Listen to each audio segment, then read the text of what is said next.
In today's video, I'm going to teach you how to create a dotted line in Microsoft PowerPoint.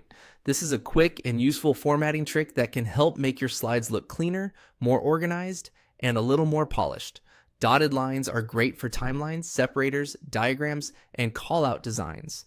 The good news is that PowerPoint makes this very easy once you know where to look. To get started, go to the Insert tab at the top of PowerPoint. This is where you will find the tools for adding new elements to your slide, including pictures, text boxes, icons, and of course, shapes. Next, click Shapes. A drop-down menu will appear with lots of different options you can add to your slide. From that list, choose the Straight Line tool. This will let you place a beething line anywhere on the slide, which you'll then turn into a dotted line. Once you've selected the straight line, draw the line on your slide.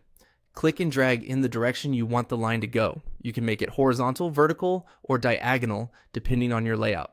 Try to place it roughly where you want it, because that makes the formatting process smoother afterward. After the line is on the slide and selected, click Shape Outline. This option controls the appearance of the line, including its color, thickness, and style.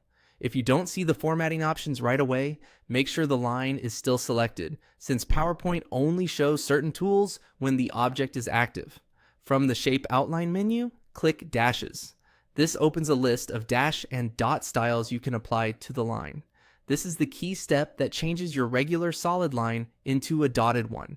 Now, select between a round dot or a square dot, depending on the look you want.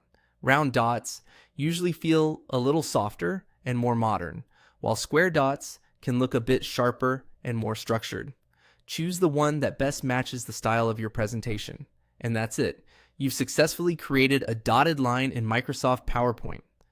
If you want the dots to stand out more clearly, you can continue adjusting the line afterward using the same Shape Outline menu.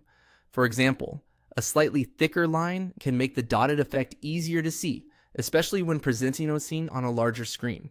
But the main process is simply inserting the line, opening the outline options, and changing it to a dotted style. With just a few clicks, you can turn a plain line into a design element that helps your slide look more intentional and professional.